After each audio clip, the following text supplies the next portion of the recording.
as our ability to love. It is Monday, May 20th, 2019. It is 8 p.m. Pacific Standard Time, and so you know what time it is. It's time for a little bit of coin metal. And it was very educational. Get your ass kicked at Jiu-Jitsu Monday. We covered a really interesting movement, and unfortunately I missed the setup for it. But the like where it originally started, as far as like I can remember, is when somebody has a underhook on you, or you have an underhook on somebody else rather, and they have that overhook or rather a whizzer on you, and you throw it away and then like come back to their back, and it's kind of like a back take position from there, and we bump them down to the side and then take the arm. And for some stupid reason, I kept doing it wrong though. Like you have to turn a certain way and bring your leg over to free their arm up and get them in a Kimura. Well, I kept doing it the wrong way, but the way I was doing it, I was putting my leg over the other way and getting an arm bar.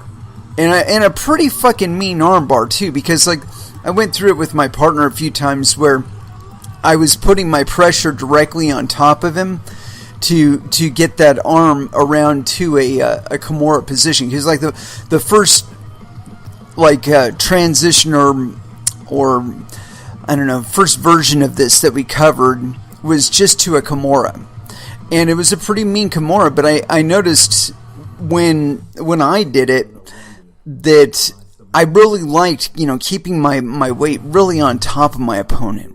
Keeping up on my toes, not on my knees or, leaning down on my hip or anything like that, but really getting up on my toes, staying up on my toes, and using the position, because you reach under and grab the outside of their left hand with your left hand, bring it to their body, and then you take your arm from the other side and you double up on that arm. Well, I found that if I just leaned a little bit further, like I was going for the arm break right there, I could down my opponent to where he was on his shoulder and his head. And from there, if I just did the step as it was required by the instructor, I would get the arm up and turn my opponent up on their side. And then that would make it possible to sink in that Kimura. But see, I was doing it from there, and you step over the head, to get that Kimura in. And I was thinking to myself, it's like if I just take my leg from where it currently is, and get on the hip, and then take my leg and get it on their hip, on their right hip, I could pull the arm away far enough to throw it into an arm bar.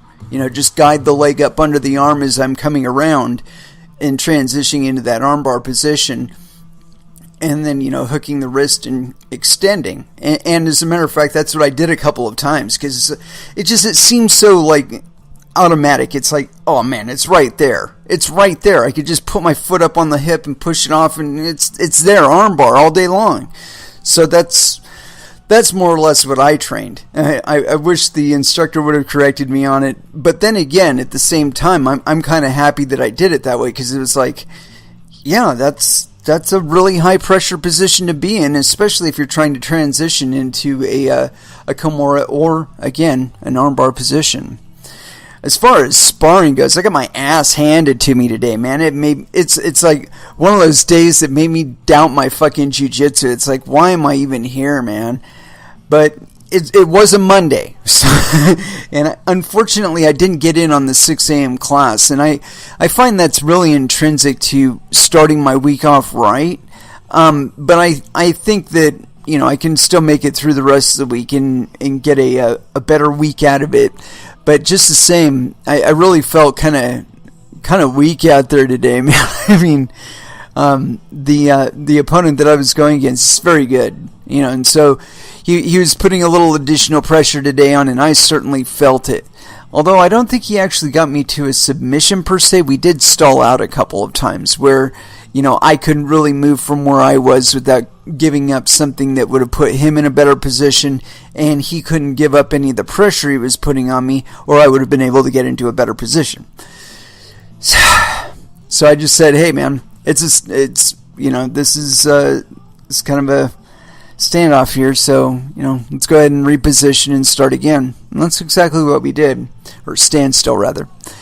Anyway, let's go ahead and throw down into some music. As far as subject matter, again, I got a ton of tabs in my browser. I think we got a little bit to go on.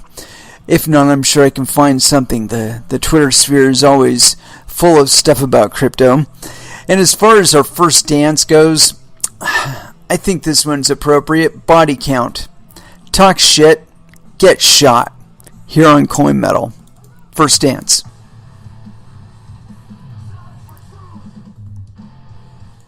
And that was Prong with Divide and Conquer. And if you happen to be lucky enough to be in one of the towns that they're going to be touring in, you might get an opportunity to see that one live. And let me tell you, they put on a great show. I saw some pictures from the show that they did up here in Portland, and also some video from one they did up in Seattle. And man, I miss it. I missed it. It's terrible. I mean, if there were one thing to cry about, it'd be that I didn't get the opportunity to see Prong when they came to town. Of course, it would help if they actually came to a town that was within 100 miles of my house, so that would be a bonus. But, until Eugene decides to invite them, I don't see that happening. Anyway, as far as what we're going to cover today, I caught this article a couple times on my Twitter feed, and I kind of wanted to ignore it, but at the same time I didn't, only because I wanted to address it because of the title, and I wanted to ignore it specifically because of the title, only because it seems like an off-putting subject matter, or at least to me, because there's always been like this various attempts, rather. I was going to say but no, there have been multiple attempts to redefine exactly what Bitcoin is and what it's meant for and what it's supposed to do and how we're supposed to do it. And because of that, when I see a title like this, I'm thinking to myself, oh shit, this is somebody trying to backtrack the history of Bitcoin and correct something to fit their alignment with reality, not necessarily the reality, but a reality, and to drive a specific point. I don't know. Anyway, so this is on medium.com, the difference between general and specific consensus in Bitcoin. And this is by Justin Piercy, authored May 18th. And it's a bit of a read. We're probably going to be on it for a little while. But nonetheless, we are going to do it, because I was reading this earlier, and it definitely seemed tasty enough for a live read. So here it is. Let's see. Quote, nodes can leave and rejoin the network at will, accepting the proof of work chain as proof of what happened while they were gone. Consensus has to be one of the most popular buzzwords of the last few years within the blockchain industry. Almost everyone has seen this term used or have been bombarded with phrases like, quote, consensus protocol or distributed consensus, or as bold as consensus conference. The irony is, most people truly don't understand what it means, or often misuse the word when speaking of their projects or source code. Definition of consensus. 1A. General agreement. Unanimity. B. The judgment arrived at by most of those concerned. 2. Group solidarity in sentiment and belief. The simple definition is general agreement. This is not the same as total agreement, nor predetermined agreement, as some might think. There has to be some level of decision-making process that includes 5 requirements for a true consensus to take place: inclusion, participation, cooperation, egalitarianism, solution-mindedness. 3, or that was number 3. Number 4 is consensus decision-making involves a collaborative discussion rather than an adversarial debate. The first peer-to-peer global consensus protocol. Little-known facts in history reveal a primitive attempt to launch a global peer-to-peer information network in the early 1930s. Quote, he hoped to find a prototypical defensive weapon in the interest of world peace, but his appeals to J.P. Morgan Jr. and British Prime Minister Neville Chamberlain went nowhere. Quote, it was the height of World War II, and Tesla had claimed to have invented a powerful particle beam weapon known as the death ray that could have proved invaluable in the ongoing conflict. This pivotal moment in Dr. Nikola Tesla's career was a brutal awakening and learning process to why it's important not to depend on single sources for funding or support. And it seems like my program might have hung up here. Yeah, bastages. Anyway, we'll go ahead and reboot that bad boy and get it started up again. And just pause here a moment. Connected. There we go. Alright. And so, as I was saying, I'm going to get a knockoff of this one.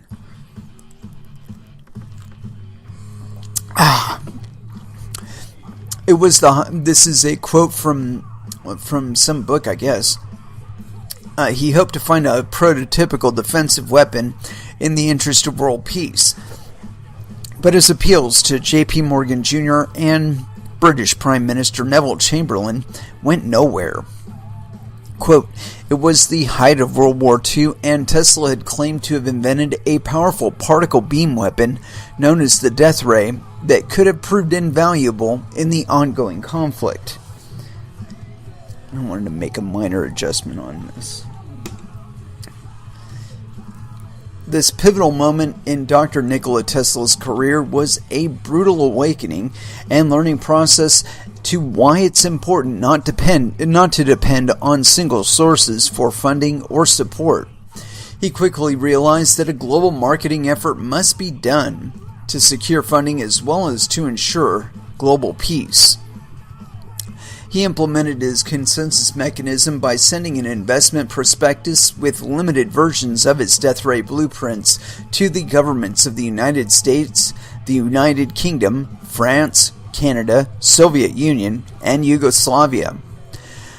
Not one single entity could reproduce his device without cooperating among themselves and with him. Quote, he said that there was no danger that his invention could be stolen, for he had at no time committed any part of it to paper. The blueprint for the Teleforce weapon was all in his mind. Dr. Nikola Tesla's decentralized information scheme was never fully adopted, but proved effective when in 1935 the Soviet Union agreed to pay him for more detailed plans, specifications, and complete information by negotiating through the U.S. Amtor Trading Corporation, simultaneously ensuring the United States and the Soviet Union would never enter into an arms race with one another during the construction process or at any time after completion. Their military capabilities would be equal and identical, and war would be pointless. Consensus on the Bitcoin consensus. What most people fail to understand, the consensus mechanism described in the Bitcoin white paper by Satoshi Nakamoto was referring to the use of proof of work to ensure that all peers on the network and their operators adhere to strict conditions for network decisions among themselves. This is not the same as conferences or chat forums where developers talk and agree upon similar technologies or implementations, nor does it refer to the use of static or specific variables within the code. While all nodes run the same version, what this refers to in the Bitcoin white paper is selectively choosing the proper blockchain to be considered the most valid. Quote, expressing their acceptance of valid blocks by working on extending them, and rejecting invalid blocks by refusing to work on them. Satoshi's consensus. Quote, consensus decision-making is a group decision-making process in which group members develop and agree to support a decision in the best interests of the whole group or common goal. Consensus may be defined professionally as an acceptable resolution, one that can be supported even if not, quote, the favorite of each individual.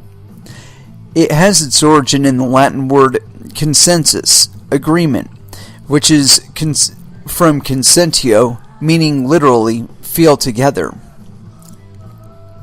The consensus mechanism Satoshi mentioned was never fully explained in detail through the white paper or online forum chats.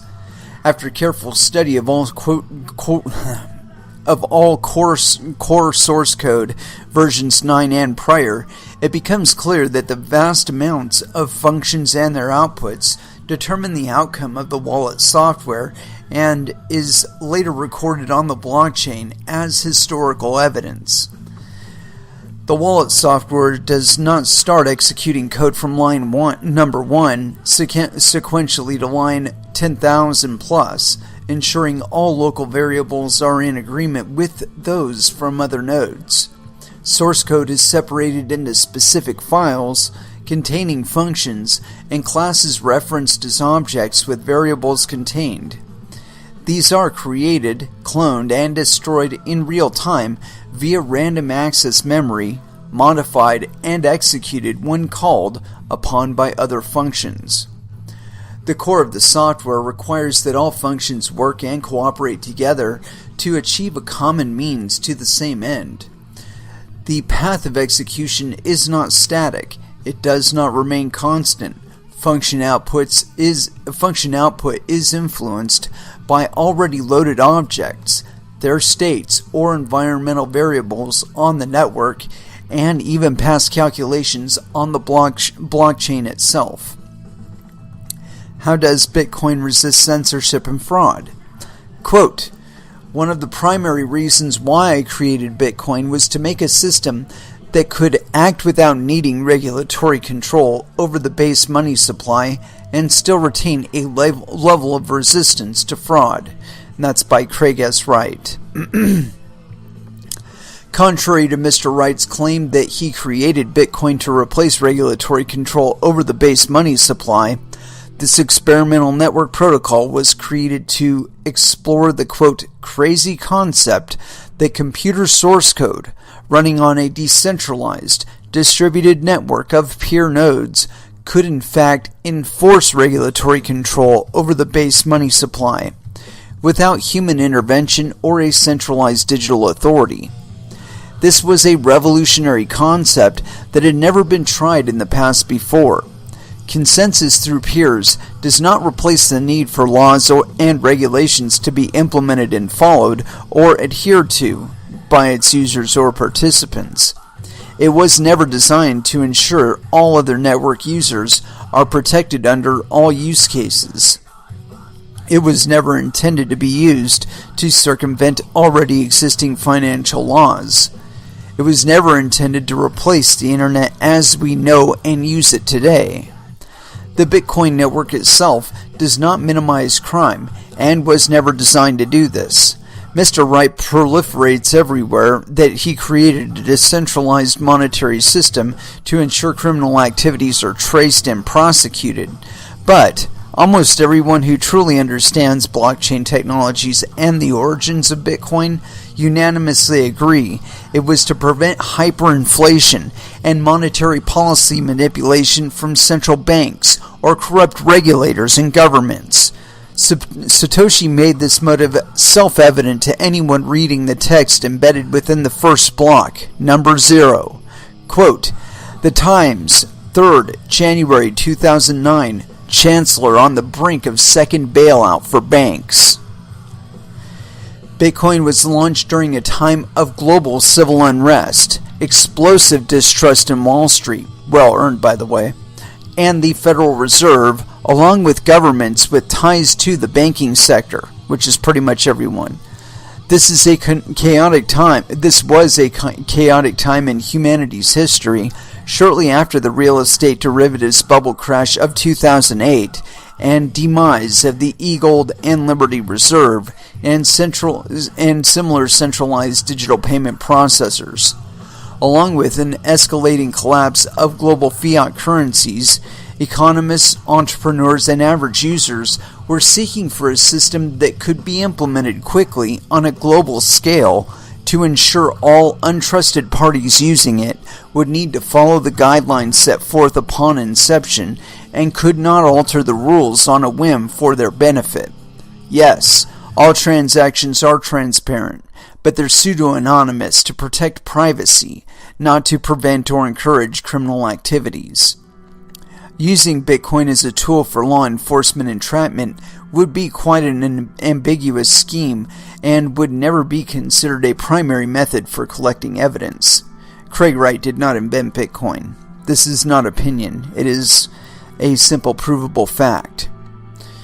By following the same consensus mechanism in the Bitcoin white paper and applying it to Craig's bold claims using his supplied evidence, if all other nodes on the network can't follow a tamper-proof method to verify work done, then it is considered invalid.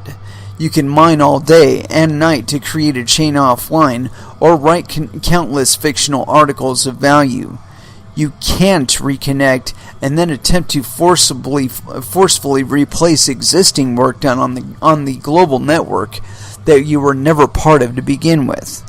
If nobody else can successfully verify the validity for the chain of evidence, it's rejected by all other nodes, and the most valid chain is used to build future blocks upon.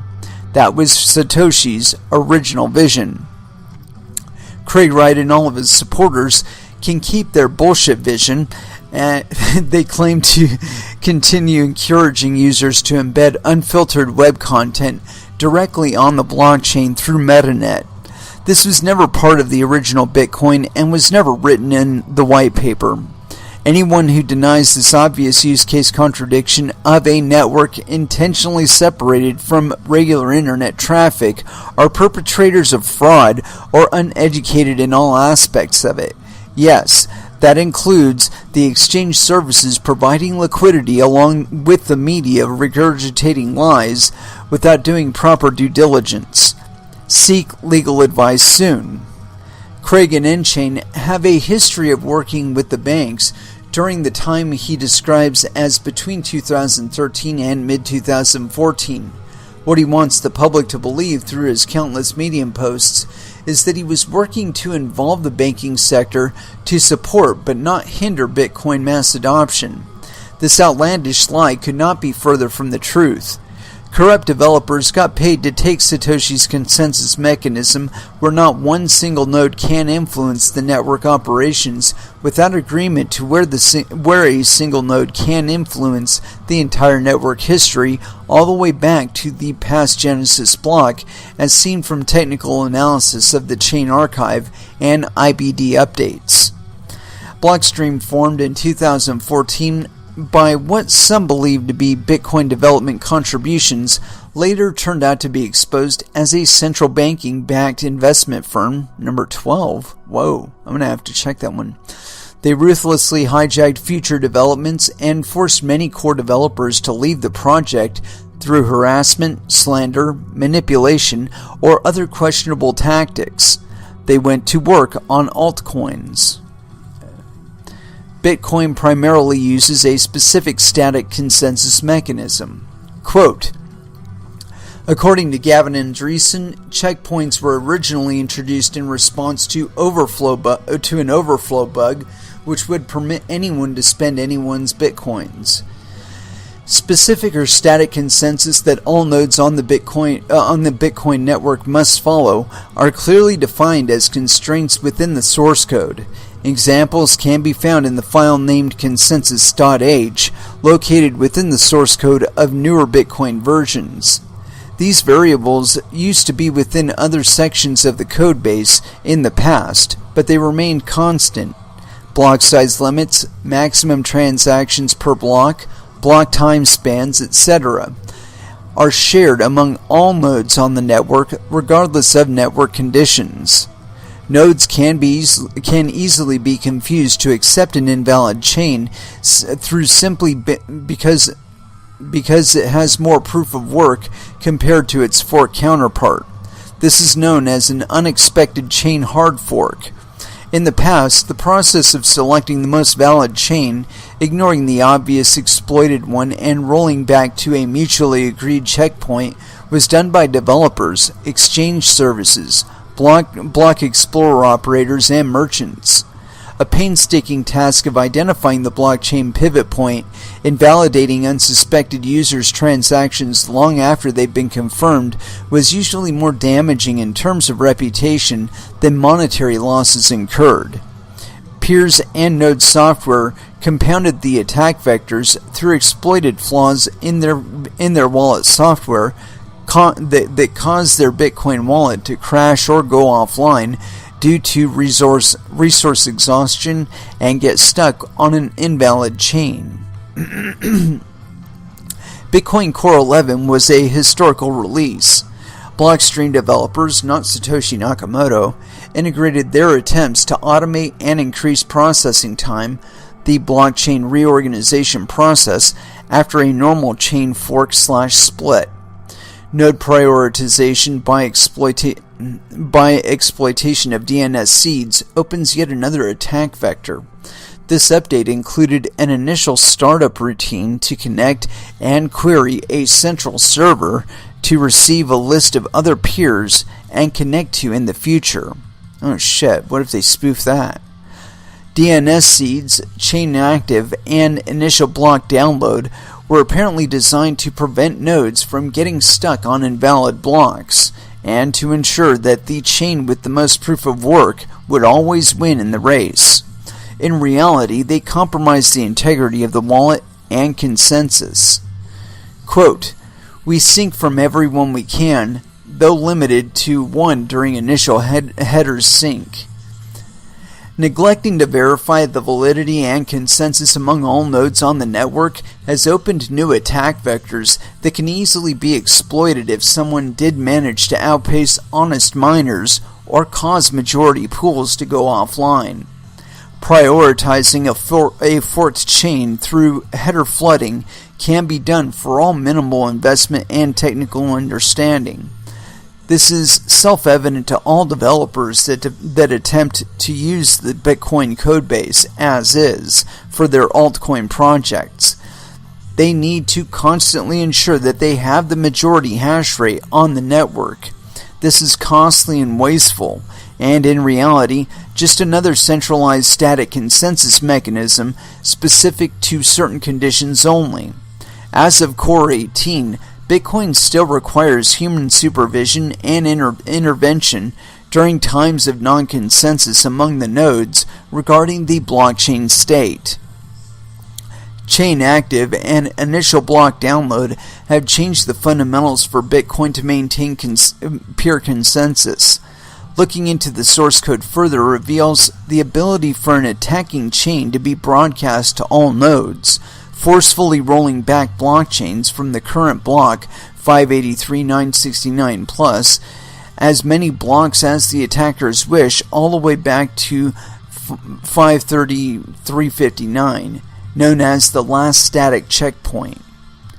This is one reason Satoshi was concerned about checkpoints upon new releases, to minimize chain organization during hard forks and to prevent difficulty reaching consensus among all peers on the network.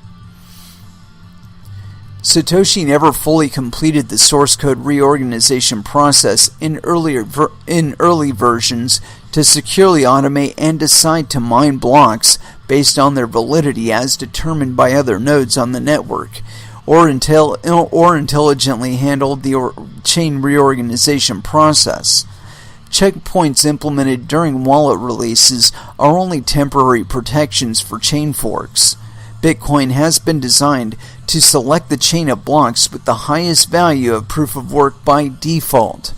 During the last few years, we've seen this fatal flaw exploited through civil attacks known as the double spend 51% attack on almost every altcoin that forked from Bitcoin, and even others using similar consensus mechanisms. The truth is that Bitcoin has never been fully automated. It was designed to be, but nobody has ever fully accomplished this. Security of the network solely depends on no single entity being able to outmine the rest of the network. The flaw is not within proof of work algorithms, as some might think, but in other areas of the code base. A bug within the primitive protocol consensus mechanism, although proven to work, has shown vulnerabilities and needs to be updated as soon as possible, at least in all forked altcoin projects. Removing chain active and IBD would be an initial place to start in attempts to restore the original consensus protocol envisioned by Satoshi himself. Is the Bitcoin source code vulnerable? Quote, Group IB recommends that the best defense for smaller crypto projects wanting to protect themselves against a 51% attack is to use encryption algorithms not typically adopted by large virtual currencies. Bitcoin's static consensus is not under any immediate threat at the moment, nor in the near future. Investment capital required to exploit attack vectors are exponentially greater than the potential rewards that might be acquired. The investment risk is discouraging enough. When the potential for success is very minimal, as 9,000 plus nodes and thousands of users are attempting to mitigate this. Simply using excessive hash rates is not a guarantee for a double spend success at merchants or exchanges. Closely monitored services with redundant backups have in the past shown to be very useful in quickly identifying suspicious behavior on the network. But this process has been mostly performed by humans. Artificial intelligence capabilities within the Bitcoin node software are non-existent or very minimal at best. Altcoins that have poor monitoring and integrity checking by their developers or merchants usually have a far greater success rate for exploitation than Bitcoin merchants when the majority hash rate is prioritized to a fraudulently forked blockchain. Profit Hunter's Coin is a project that I began working on in 2017 with a group of altcoin developers concerned about security. They understood the harsh realities that small projects could never achieve the hash rates Bitcoin has acquired in 10 years, in the short time frame required to maintain their network integrity. 2018 was the year of the double spend attacks. Quote, a bug in Verge was used by hackers in both April and May to cash out more than $1 million worth of cryptocurrency. In June, Zen cryptocurrency lost $550,000 through a 51% attack that lasted only 4 hours. A similar attack happened to Litecoin Cash later that month. However, the biggest attack this year was on Bitcoin Gold, which lost 388,000 BTG, about $18 million, in May after a malicious miner took control of the BTG network. The attack quickly resulted in US-based exchange Bittrex delisting Bitcoin Gold from its exchange due to security issues. Prior to starting up PHC, I was working with BATA in developing the world's first artificially intelligent network firewall for Bitcoin.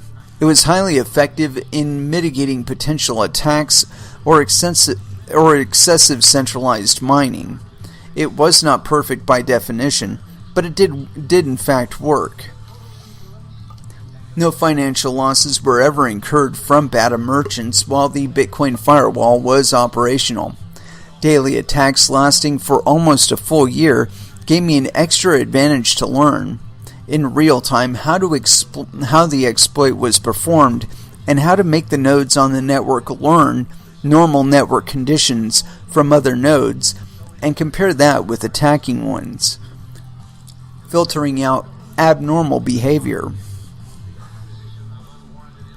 This was my first attempt to replace the burden of humans trying to identify and mitigate the attack before it was destructive.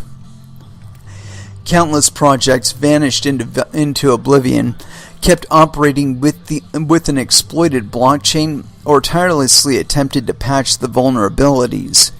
Unique concepts were explored by other developers sharing the same goals as mine.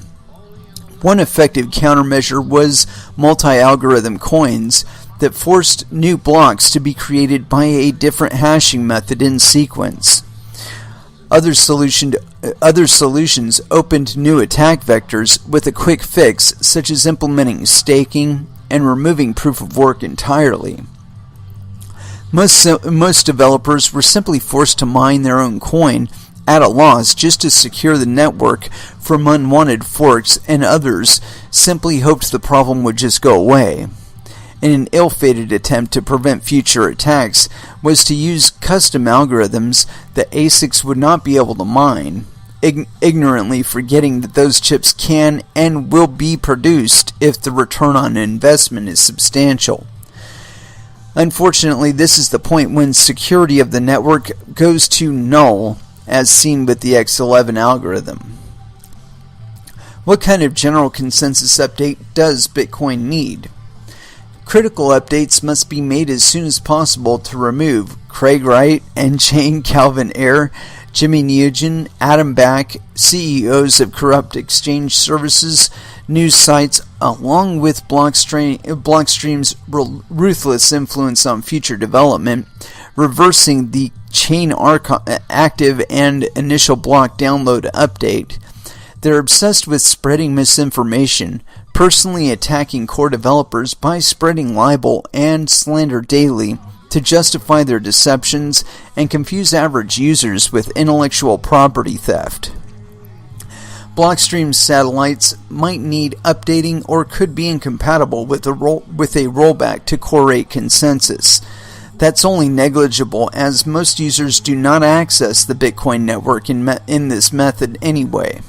Prioritizing a subnetwork of nodes for connections is very dangerous, as their past core upgrades have shown to computerize the decentralized consensus of Satoshi proposed.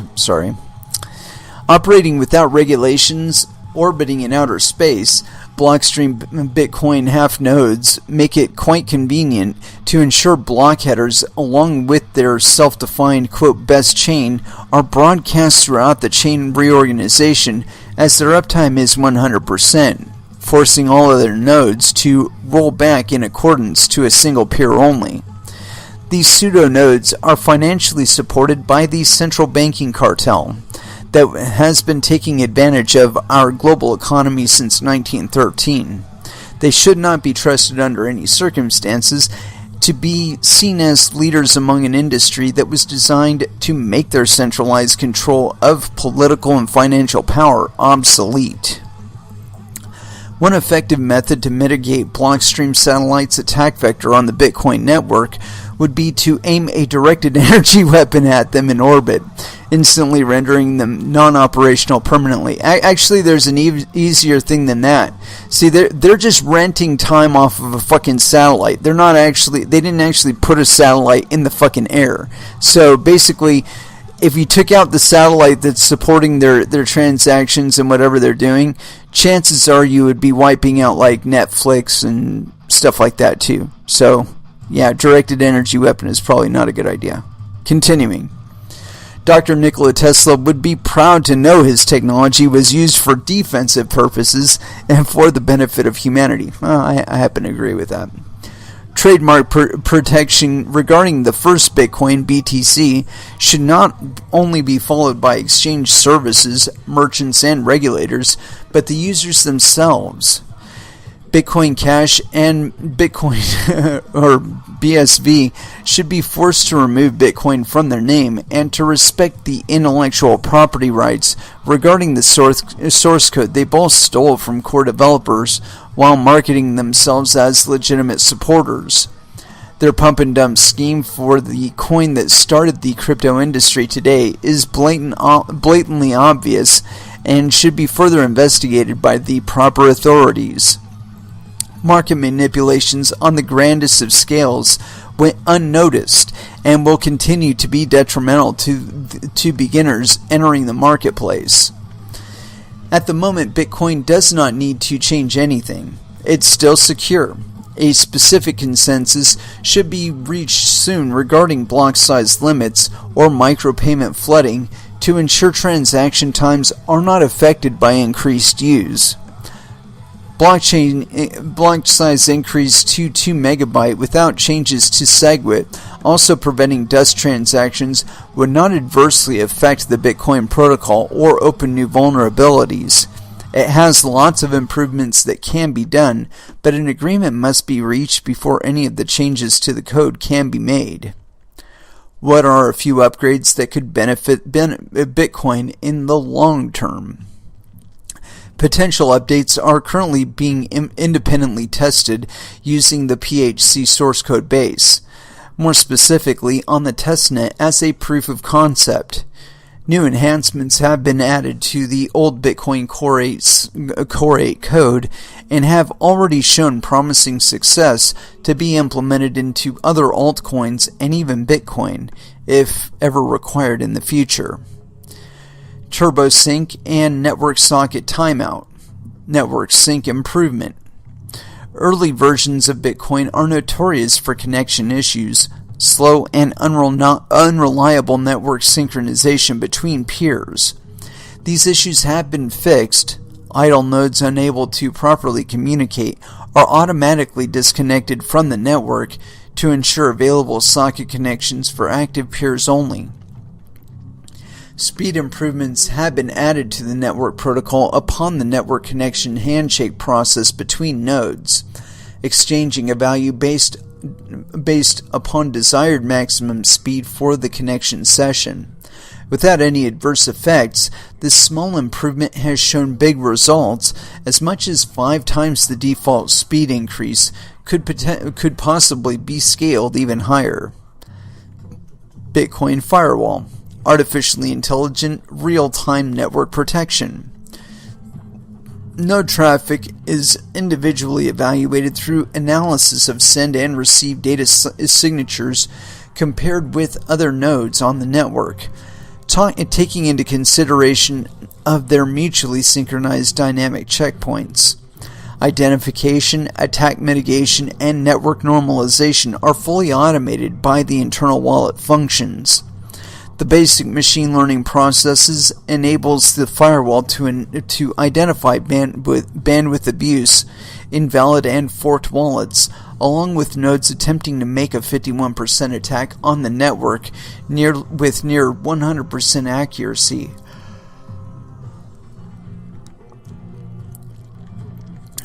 Let's see where we're at. In the future, in real time, it will also remember past network behavior that can be verified through consensus with ChainBuddy, later making a decision if it's harmful or not. Cooperatively reaching an agreement with other nodes on the network, selecting appropriate actions based upon how it adversely affects the network on a potential for damage scale. Dynamic checkpoints and ChainBuddy, artificially intelligent peer-to-peer consensus. Small protocol changes have been made to initiate an additional connection handshake at a 60-second cycle to mutually exchange each other's best chain hash and block height. Consensus achieved quickly among all peers on the network, with ChainBuddy identifying the best dynamic checkpoint, the most valid chain decided by the network, not block height +1 or an elevated proof of work value. The quickest block time while maintaining network consensus will win and be used to build the longest chain by other nodes. How would that work against selfish mining, I wonder? Chain shield, split and fork protection. Frequent live monitoring of all connected nodes to the wallet by using their blockchain dynamic checkpoints. Real-time monitoring of Satoshi's consensus to protect local wallets from getting stuck on a forked chain. Dynamic block rewards, hyperinflation, and chain fork protection. If any node attempts to cheat the current mining difficulty rates by creating blocks offline, they will be punished by receiving a low block reward value from dynamic block rewards. That block will not be accepted in sequence to the correct chain and their block values. This value can't be altered maliciously. Nodes can't mine a separate chain, reconnect with the network, and slip their fraudulent blocks in between valid ones using a 51% attack or even a 5100+% attack. Block shield, time shift, and excessive retargeting. Check block function has been modified to call upon additional checks after all initial checks have been completed. This prevents accepting blocks with altered timestamps or dramatically increasing the difficulty retargeting because too many blocks are getting accepted before their expected time span. The original algorithm was designed to force a miner to slow down by requiring more work to be performed, but a few glitches compounded the problem to make it easy to monopolize the money supply, making other nodes with less power totally useless, and creating the next block within the next expected block time. Or next expected block time. There we go. ASIC choker and dynamic coin distribution, centralized mining protection. Block shield working in unison with ASIC choker and dynamic coin distribution ensures that CPU mining is never unprofitable even if ASIC miners attempt to gain control of inflation through centralized mining operations. ASIC choker will force solo miners and pools to, quote, wait their turns, rendering them unprofitable for mining during that time. Don't even try submitting a block. It will be rejected if you attempt to make too many, too quickly. Using a percentage of per node algorithms, or a percentage per node algorithm, new coins distribution are virtually equal for everyone on the network based upon their IP address, without taking in consideration of CPU processing speed, of course. No expensive hardware, no more insane energy bills or million-dollar startups. PCs, tablets, and phones can validate blocks the way Satoshi intended the network to reach consensus. Their mining capabilities would be equal and identical. The present is theirs, the future for which I worked is mine. Dr. Nikola Tesla. Yeah. And you know, there was something in here that I wanted to check back on, because where is it at? And it looks like we got hung up again. No, we didn't. Okay, cool. There was something on here that I wanted to follow up on.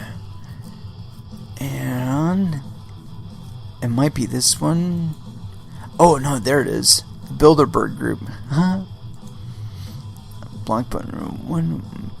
This is Bitcoin miner and block size debate. Yeah. Okay. So, these are some interesting ideas. But I've got to wonder why they haven't been implemented on a wide scale. So, yeah. You know, I mean, if it's that wonderful, why haven't the miners adopted it is basically it. And, you know, I think the last part is probably the best. You know, that last improvement. And let's go ahead and scroll back down to that, so I can have a reference point to just look at here. Let's see here. Retargeting. Block Shield working in unison with ASIC Choker and dynamic coin distribution ensures that CPU mining is never unprofitable, even if ASIC miners attempt to gain control of inflation through centralized mining operations. ASIC Choker will force solo miners and pools to, quote, wait their turns, rendering them unprofitable for mining during that time. Don't even try submitting a block. It will be rejected if you attempt to make too many too quickly. Now, I've seen what looks like that exact exploit being taking place on the Bitcoin network, where you'll see, and you've seen probably some block volume charts, and you'll see how there's like really zigzaggy, where it's like two of them will be high, and then one will be low, and then another one will be high, and then another one will be low. Well, those low blocks, I'm pretty sure that's what they're talking about in this paper, about getting smaller blocks in faster than they should. And I've noticed this happening pretty much every time that I've looked on the Bitcoin blockchain, where they're not hitting 10 minutes. They're hitting like 3 minutes and then going on to the next block. And the same thing is happening on the Bitcoin Cash network as well. And so I got to wonder if this kind of thing, Block Shield, could actually be implemented, and how would you get the existing miners to implement it? I think that's probably the bigger challenge there. Because basically you're telling them that no matter how much money they throw at their operation, they're not going to be able to beat out everybody else consistently and just steal the money. But you got to look at it from another perspective. Okay? If nobody else can get the fucking money, it's not worth anything to them. Yeah, that's right. Part of the incentive for securing the network, part of the incentive of even transacting in Bitcoin, is the possibility of being able to participate in the network, to do so on an ad hoc level. Where it's like, I want to mine today. No, I don't want to mine tomorrow. Just turn the miners off. Not to say that that's actually how you would want to do it, but the option is there. And that you should be able to do so profitably. That you should be able to make a block reward for participating in securing the network. That's the whole incentive for doing it. Later on, of course, that'll be reduced to only transaction fees, but we're talking about a process that is supposed to last decades. And if we're bumping through blocks every 3 or 4 minutes, it's not going to take decades. It's going to take, a decade or so. And then we're going to run out of Bitcoin, and everybody's going to go, what the fuck, man? This is supposed to last 130 years. And what the fuck's that going to do for your reputation, Anyway, let's go ahead and throw back down into some music. We got some Exodus playing in the background. Just one more comment on that. Altogether, I thought that was a very well-written article. I agree with a lot of the sentiments in it. There's a couple things that I kind of differ with, but not very much. For the most part, I think they're spot on. And I would like to see a couple of those changes made to Bitcoin. Because I've said this multiple times on this show that I really believe that far more of us are supposed to be mining than are currently mining. Or that far more of us should be mining than are currently mining. If you want to make the network more secure, be a miner. If you want to make money off of Bitcoin in a way that doesn't have any intermediaries between you and anybody and the money, be a miner. There's no Coinbase or anything like that between you and the network. Just be a miner. Anyway, like I was saying, let's go ahead and throw back down into some music. And as far as our next song goes, let's go with this one.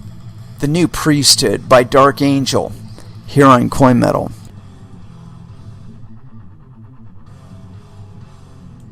And that was Voivod with iConspiracy.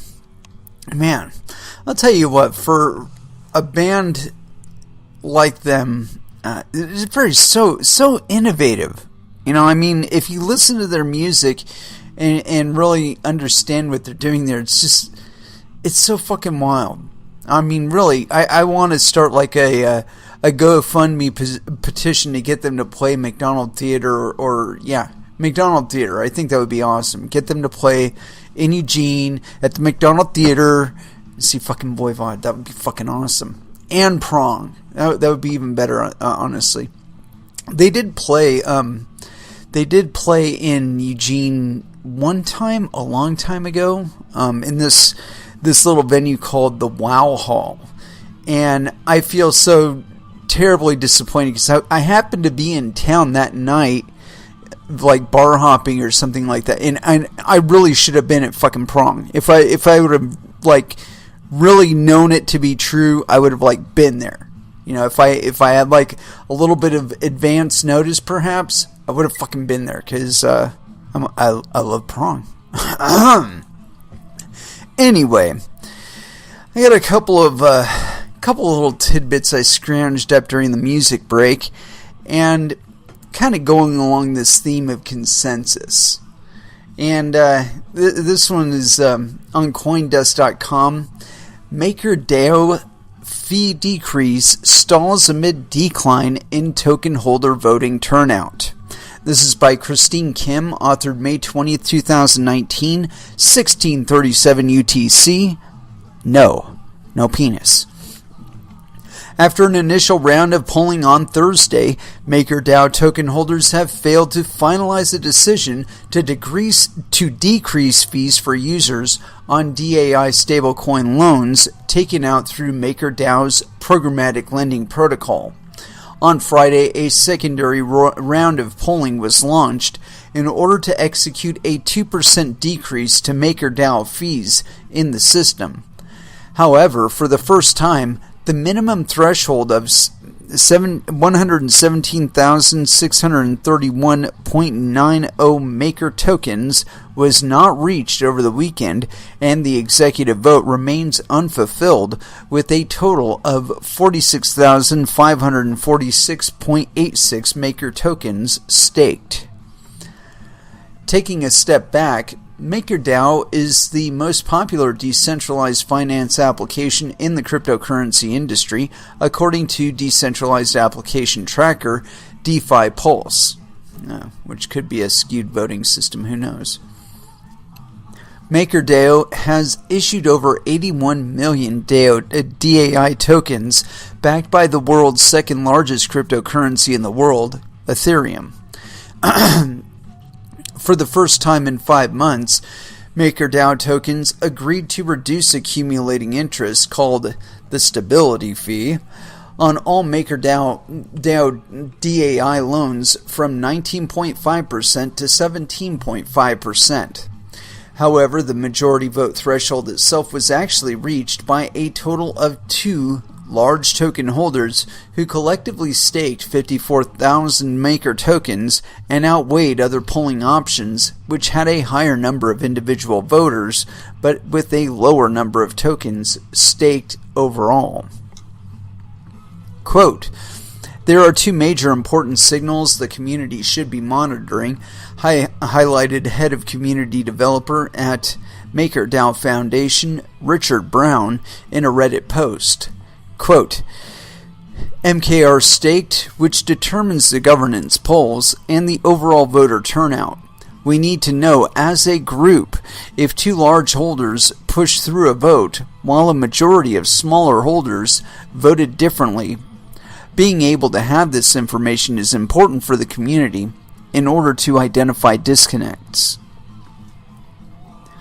Brown added in the same post that there is absolutely no MakerDAO token holder large enough to overpower 5 or 6 MakerDAO token holders staking in favor of a competing proposal.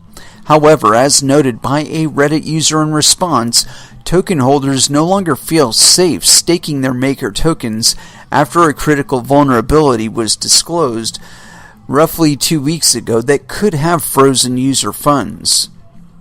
Quote, "Rich, one of the reasons people were panicking is the last voting contract had a bug, and they are not prepared to risk a large chunk of money until they are 100% confident that the new contract is safe," wrote Forex trader Oz.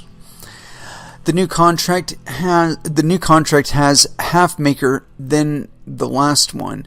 That's why turnout was smaller than before. Due to the lack of maker tokens staked in favor of a 2% decrease to the stability fee, Brown issued an additional Reddit post Sunday questioning whether the token holders should be given more time to stake their tokens or the executive vote should be abandoned altogether. Quote, because there can be an assumption that the most recent option presented is, quote, better than the last, it's possible to consider the existing system in a state of flux while everyone waits for the votes to come in. What happens, though, if the new state isn't approved? Asked Brown in his post. He wrote, quote, does the polling system have a hard dependency on a recent state change in the system? How do we know whether the lack of support for a new vote represents support for the old state or simply a delay in voter activity? When can we expect a state to be considered chosen? For now, the executive vote to decrease the stability fee is ongoing. In addition, a new governance proposal has been entered into the system, proposing MakerDAO tokens and a new series of proposals ranging from a stability fee of 13.5% to 23.5%. Quote, we don't know if the new executive vote will ever be ratified or if it will be voted in during the poll. So we've reconfigured the polls to stop talking about relative changes, that is, negative 2% or plus 3%, and instead ask about the absolute values for the fee, said Brown to CoinDesk. Oh, that's a stupid idea. I mean, people are... Look, they're trying to reduce the amount of interest on the coins, the tokens rather, that are loaned in I don't know, stability fee of 13.5% to 23.5%. You know, they're trying to account for the market fluctuation in the value of the coin or token rather, and I've said this multiple times on this show that you can't. Eventually, they're probably going to end up getting wrecked, and that's just all there is to it.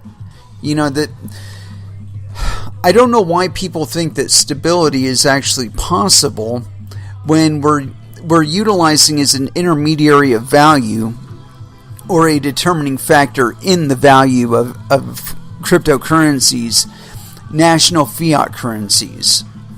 We do not have the same cost structure and the same distribution model that they do. So trying to use one to evaluate the value of another, you can only do it on a spot basis. Regardless of when you do it, you can only do it on a spot basis, and it is ever changing because you do not know all of the factors going on the fiat currency side of the equation.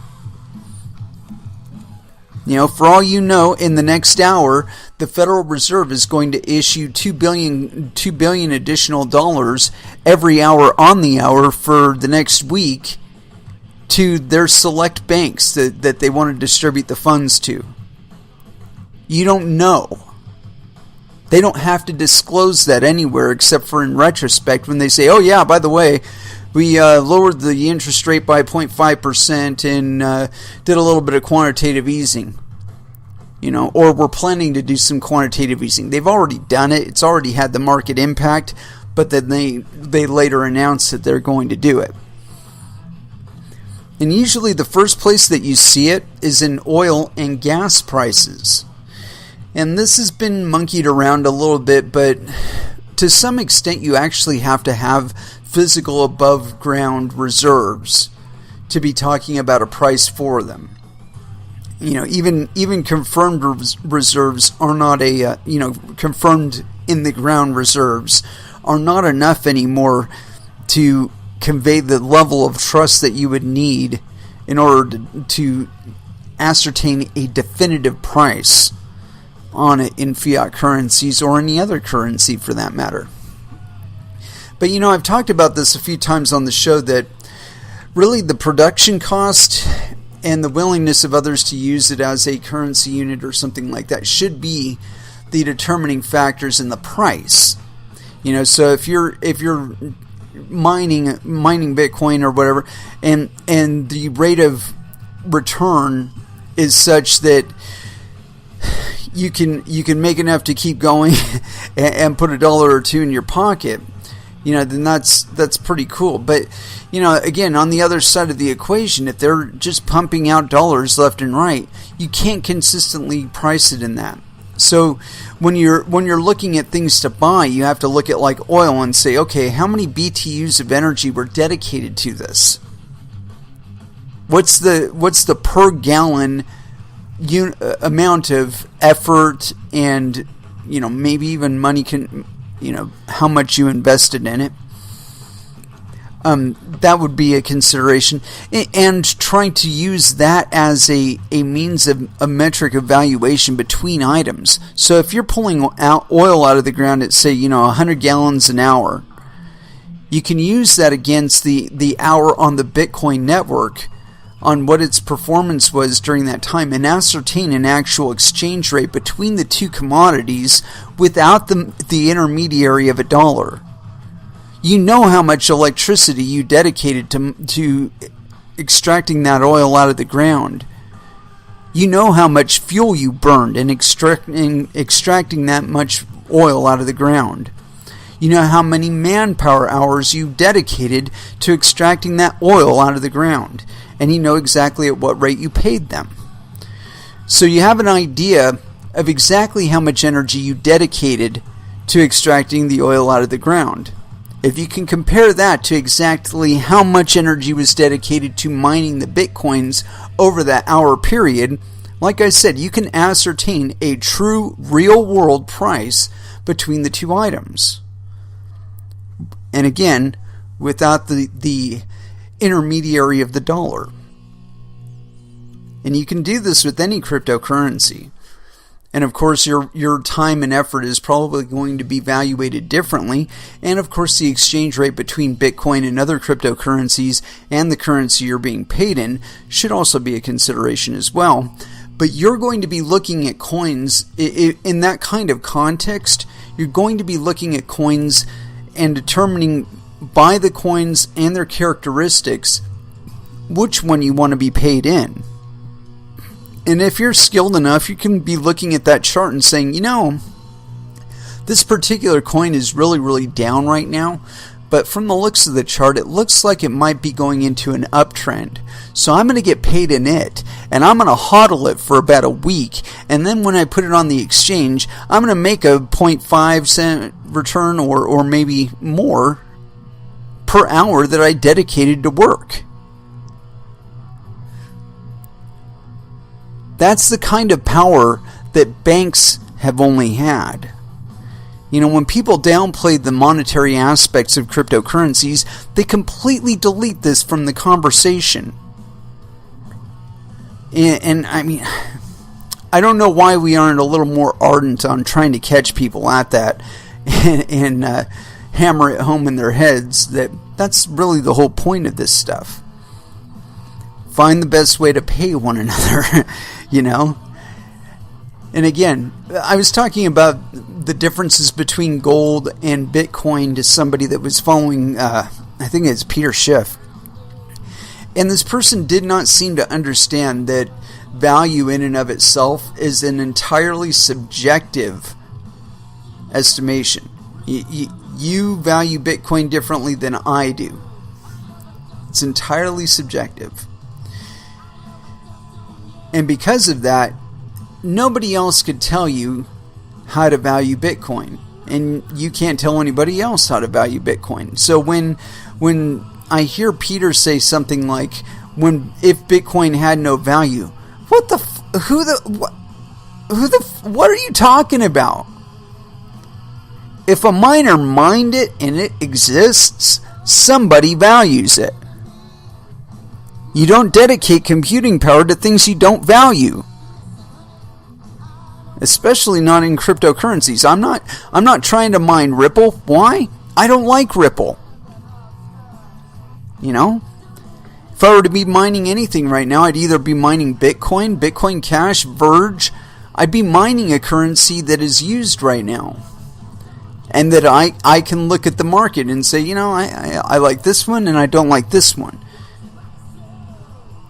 But that selection, that choice, that vote of confidence with my hardware, my internet capacities, and my electricity is my choice. This is a power that has been denied us through the use of common intermediaries such as the Federal Reserve Note, or the Chinese yuan, or the euro. All of these currency units have fluctuating valuations both behind the scenes and on the markets that you're not necessarily entitled to participate in the decision process of. I mean, now you could, of course, do monetary arbitrage.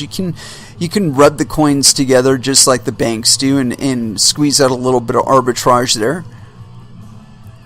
But you actually have to be playing in those markets to participate in that way.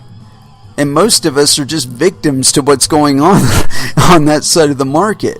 You know, we just sit idly by and say, oh shit, my dollar is buying 0.7% less than it did yesterday. Oh shit, my dollar is buying 10% less than it did yesterday.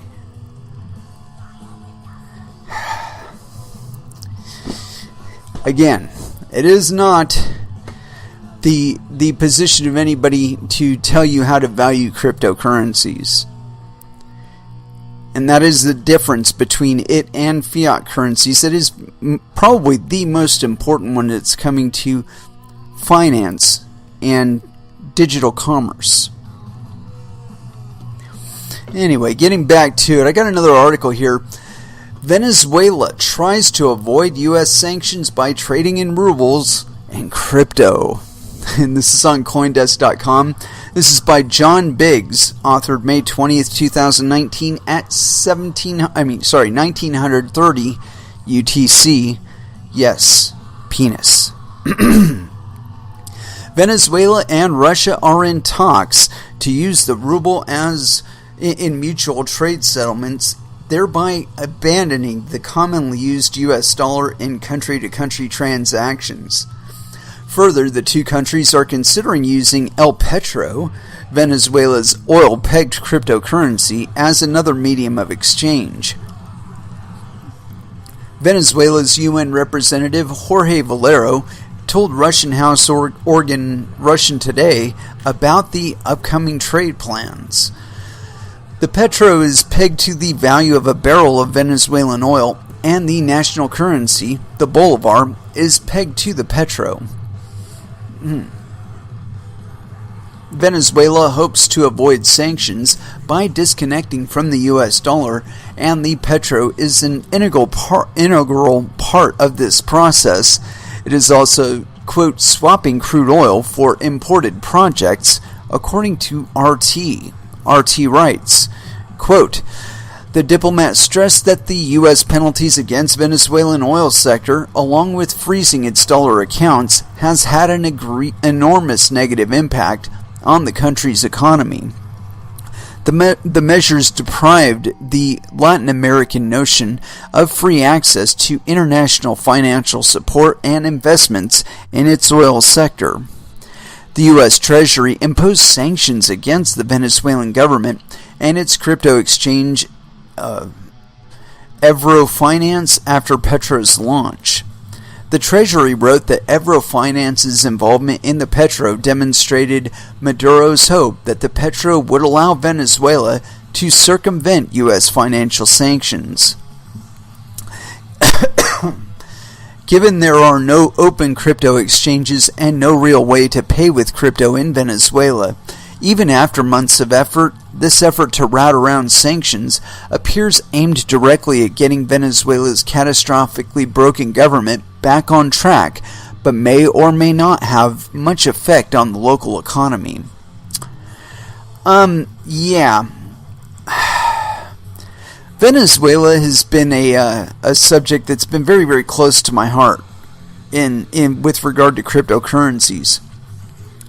because the Venezuelans themselves, I believe, at least from what I've seen so far, that they've kind of disconnected entirely from their government in some ways. That some that are knowledgeable about cryptocurrencies have taken to using them to buy groceries. As a matter of fact, they went a step further and started getting into mining. And at one point, the Maduro government decided to crack down on them. And what did they do? They didn't stop mining. First, the cops confiscated all their mining gear, took the shit home, set it up at home, and fired it back up again. Next, the Venezuelans that got their shit ganked, what they did was they built a bunch of gaming boxes with 4 fucking video cards in them. And that way when the cops came by again and said, hey, are you mining here? They said, no, man, this is my gaming box. What are you talking about? I'm kicking everybody's ass in PUBG right now. You want to join in? And that was it. And the cops fucked off and, sat by their ASICs while they were cranking out the sats. And to my knowledge, that shit's still continuing to this day. This whole idea that the people that were involved in crypto in Venezuela have started adopting the petro. From what I understand, there's not really there's not very many interfaces for them to interact with the petro, and where you can interact with it is when you get paid in bolivars. You can exchange them for petros and then put the petros in your account. And of course you get like double billed on that. Again, this is even more motivation to just flip Maduro off. Say, look bro, we love you as being our president and talking shit to other world leaders and shit, but your financial policies suck. You don't have any concept of monetary policy, and if you're really fucking smart, you get off of this petro bullshit and let us free. Let us mine for you. Let us mine for Venezuela. We will make the money. We will spend the money here. You will enjoy the economic activity within the borders, and everybody happy. Not only that, but if you're really interested in circumventing the U.S., the best thing to do is transact in Bitcoin, or Ethereum, or Verge, or Litecoin, or XRP, or Bitcoin Cash, or anything that isn't nationally bound. Rather than talking about this bullshit with the petro, you ought to be talking to Russia and say, yo, look, we got all this oil. We're willing to sell you some of it. We're willing to accept Ethereum at a mutually agreed exchange rate for our oil. Now, you want to talk about something that would disrupt that connection that you have to the US dollar. That would be it. All of a sudden, those sanctions don't work anymore. And it's not like they're just going to be able to shut down Ethereum, because of a lot of Ethereum mining isn't even happening within the United States or anywhere that they actually have a jurisdiction to control or interdict in. So again, use Dogecoin. Sell your fucking oil for Dogecoin. And completely circumvent all that embargo and sanction bullshit. One of these days, people are going to fucking understand this shit. It's not going to be me saying it, I don't think. Maybe, hopefully. but one of these guys is going to get it. Fuck Trump. Get it together. Let us free. It's what is it? Sanders or Stevenson or Stevens or something like that. Representative last week when he was talking about how cryptocurrencies are supposed to displace the U.S. dollar's hegemony and all that shit. Yeah, you know what? It is. But if you really think about it, it doesn't just do that to the United States. It does that to everybody. It does that to China, it does that to Russia, it does it to Venezuela, it does it to Puerto Rico, it does it everybody. It does it down to the individual. And puts you on an international kind of game board here.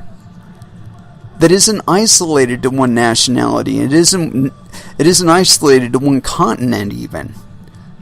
You know, I keep reminding you guys because I experienced this myself, but back in like 2013, it might have even been 2012, my friend was over in South Korea teaching people English, and he was there as a teacher. Anyway, so I really wanted to talk to him. It had been a while, and we were talking on Facebook, and he mentioned Skype, and I'm like, you know what? This stupid-ass tablet in my hand is Skype capable. We could conceivably do that. So I downloaded Skype, made a little Skype account. This was before they got bought by Microsoft. And I called him. He was in South Korea. So I was having a video conversation with him in South Korea. If I wanted to send him Bitcoin, all he would have had to do is put up a fucking public address. I could have scanned it, put the amount I want to send to him, and click send. And it'll go to him. It will go in his wallet. And I was aware of Bitcoin. I'd been participating in Bitcoin previous to that. So, you know, I kind of put two and two together, and I realized at that moment that it's all over. This whole, you know, there's going to be a battle between Bitcoin. No, it's all over. It's dead already. It doesn't matter how much they molest fucking Bitcoin through Blockstream or any of that other bullshit. The Bitcoin and other cryptocurrencies will only be functioning and existing as long as they are serving the vast majority of users. When they are no longer serving the vast majority of users, when the interest pool is small enough, the fucking value of it will go through the fucking floor. Why? Because there are alternatives that are far more able to serve your interests and your use case than Bitcoin can, or Ethereum, or any one individual cryptocurrency. And because that is true, that is where the interest will go. And the value will go with it. Anyway, let's go ahead and throw back down into some music. And I got some fucking Killing Joke playing in the background. That's some awesome stuff, but I'm feeling the need for some 12-Foot Ninja. So here it is. Kingdom. Here on Coin Metal. And that was Gizmochi with Voice of Sanity. As if there is one of those out there, right? Certainly not here. Anyway, I wanted to dive into one thing from Zero Hedge here, because it seems to be going along with our consensus kind of thing here. Anyway, this one's by Tyler Durden, authored May 20th, 2019 at 1450. No indication of time zone. Bastard. But I'm just going to assume, yes, penis, because it does say authored by Justin Murray via the Mises Institute. As a matter of fact, let me check and see if they're... there we go. This is actually on Mises.org, or Mises, however you want to pronounce that. Anyway, it's originally authored by Justin Murray, and it was originally authored on the 18th of May, 2019. So, pretty current. How central bank interest rate policy is destabilizing banks. Broadly speaking, banks operate under the concept of maturity transformation. Banks take short-term, less than 1 year, financing vehicles such as customer deposits and use that to finance long-term, more than 1 year, returns. These returns range from the most commonly understood loans, such as auto loans and mortgages, to investments in equity bonds and public debt. Banks make money on the interest spread between when they pay the owners of the money and what's earned from the operations.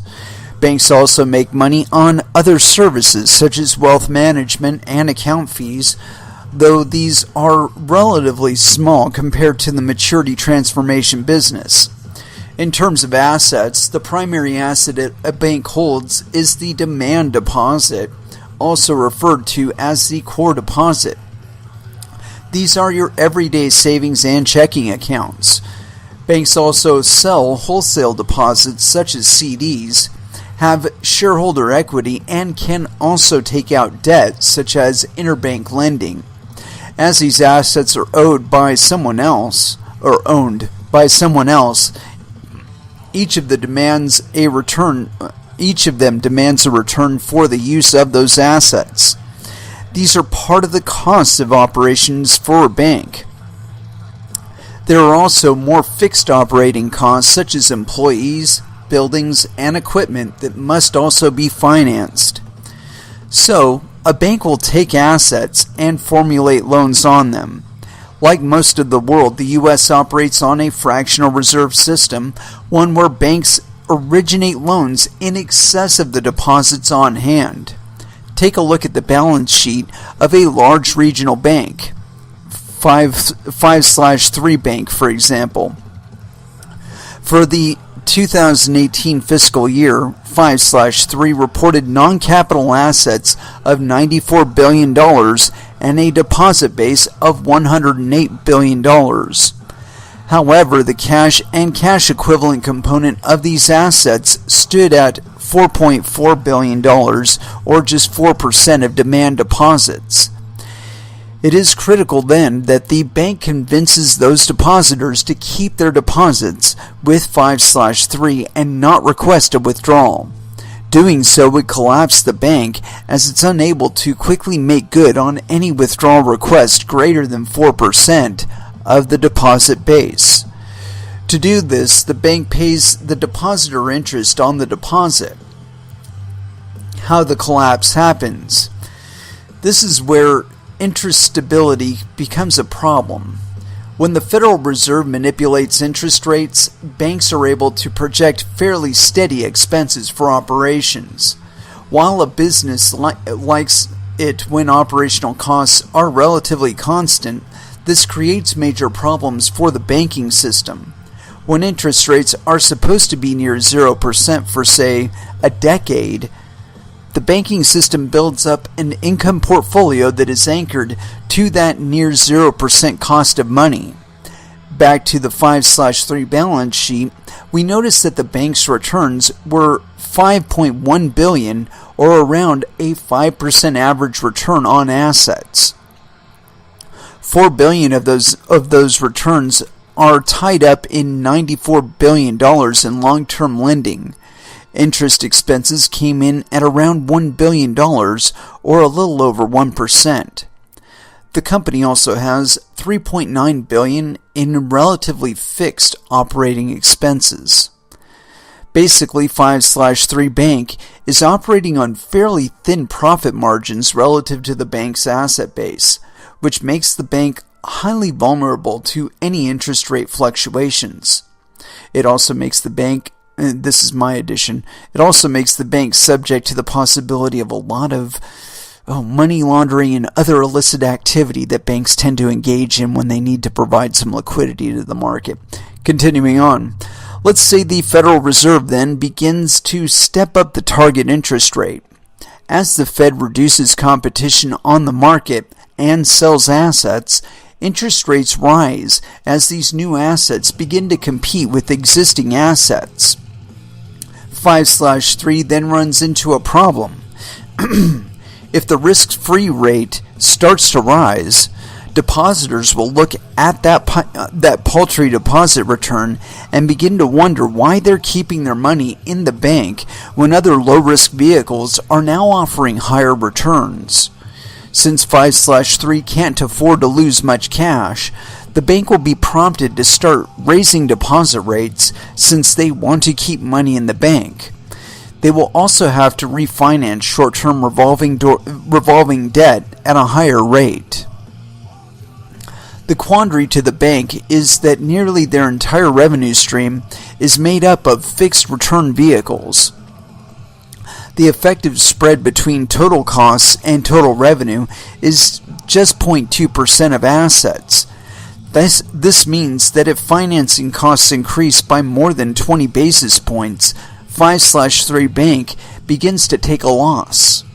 Since the bank had made loans for over a decade with these extremely low rates in mind, it will take some time to rebuild a portfolio of higher interest rate loans and investments to counterbalance this loss, or the bank will seek to engage in high-risk investments like drug dealing. For a normal company, this isn't a big deal. Companies can withstand losses for periods of time because they tend to build up a cash base to get through weak periods as they retool their operations.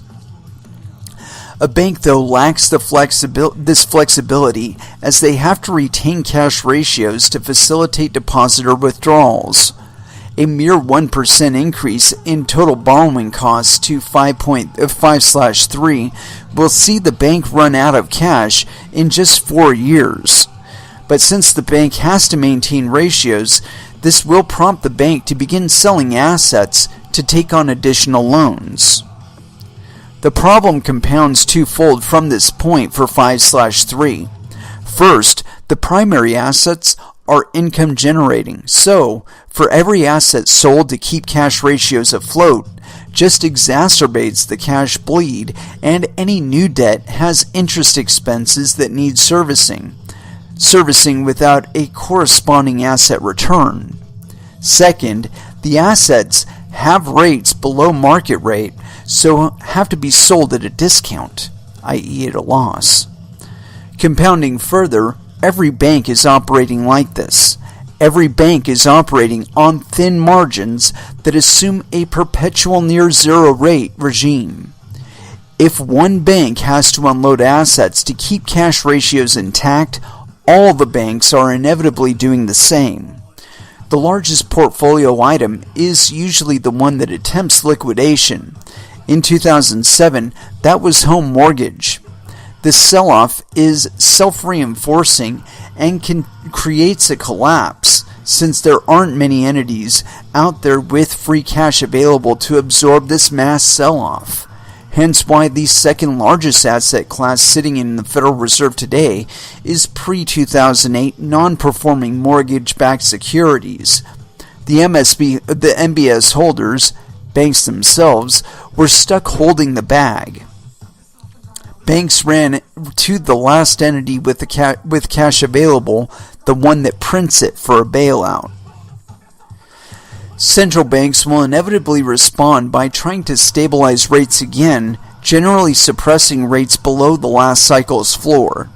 Central banks then perpetually ratchet the rates down until they run into that 0% barrier, then begin to engage in radical monetary policy when that lever is no longer available to pull.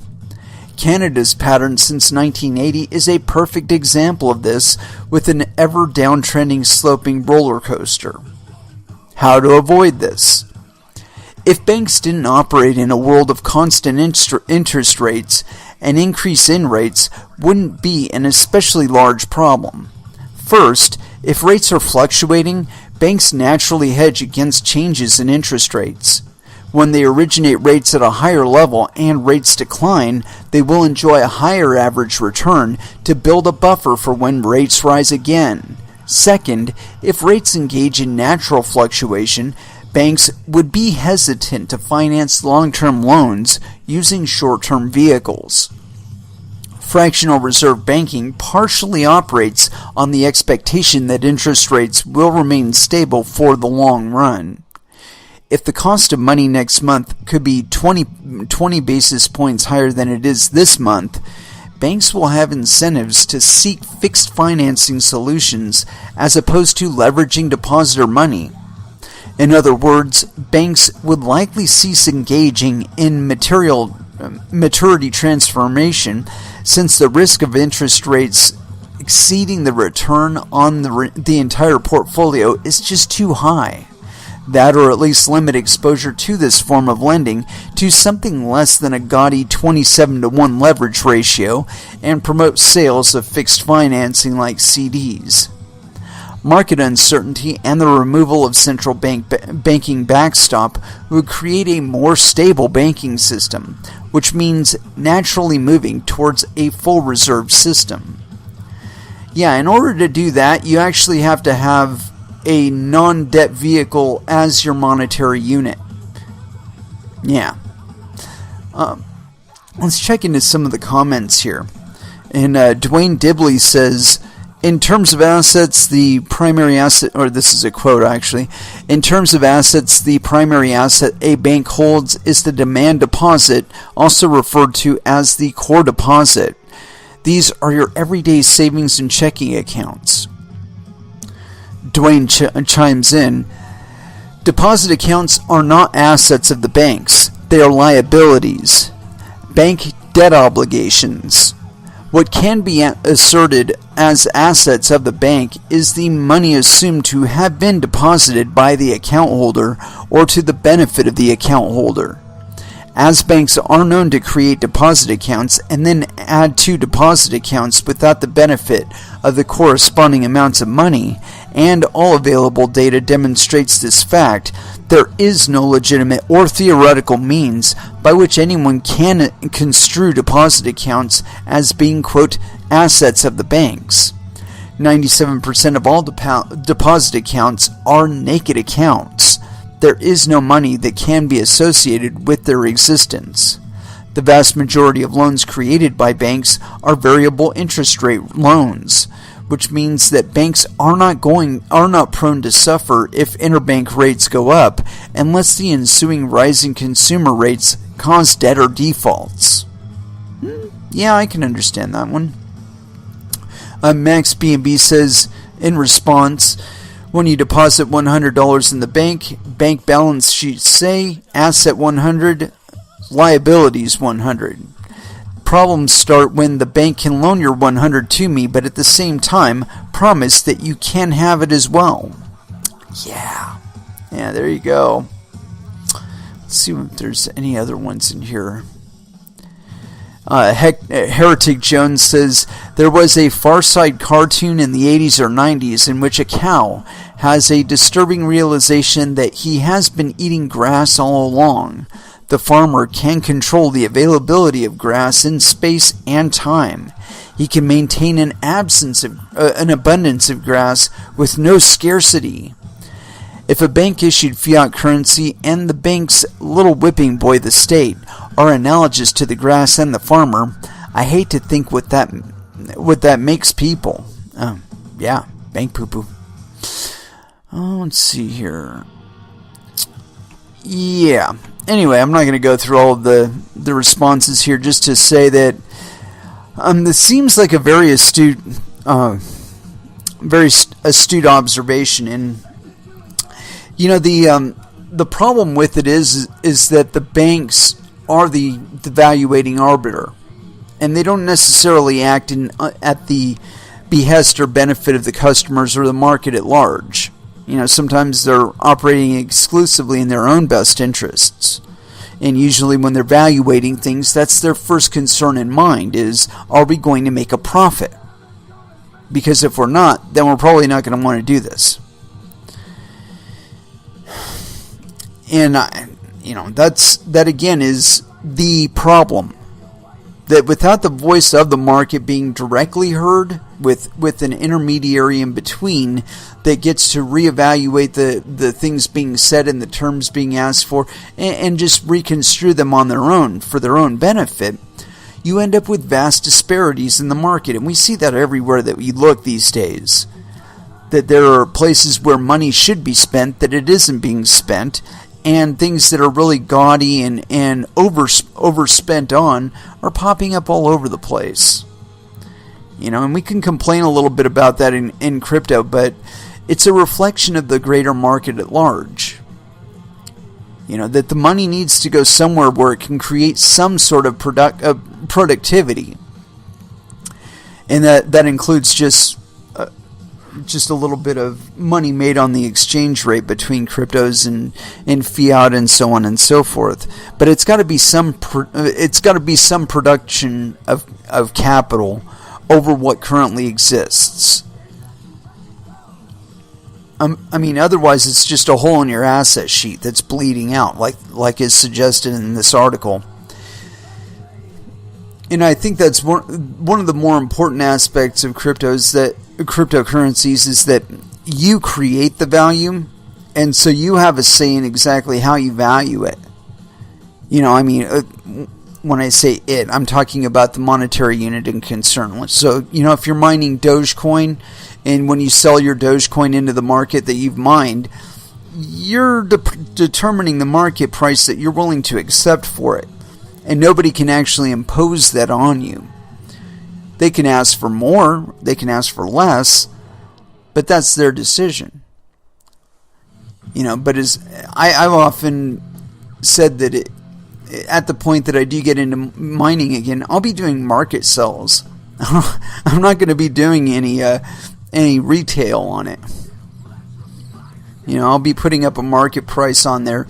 And I mean, not a market price, a limit order on the sell side, and be like, you'll take it at the fucking price that I put up here, because that's the price that I can make money at.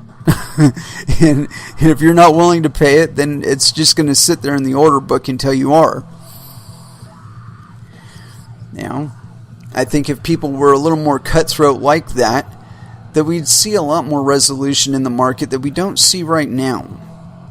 You know, I think there would be a lot less tolerance for intermediaries such as like Tether and stuff like that. You know, people will be looking at it and seeing that there's a disparity that's continuing to exist there, and it's not exactly helping you out any. So, anyway. But yeah, we're winding down to the end of the episode here. We will be back on Wednesday. I haven't actually planned anything else out. I certainly don't when I have this on my schedule. Mm-hmm. But yeah, 8 to 11 Pacific Standard Time. And usually I'm in the Discord and Telegram for Verge Currency.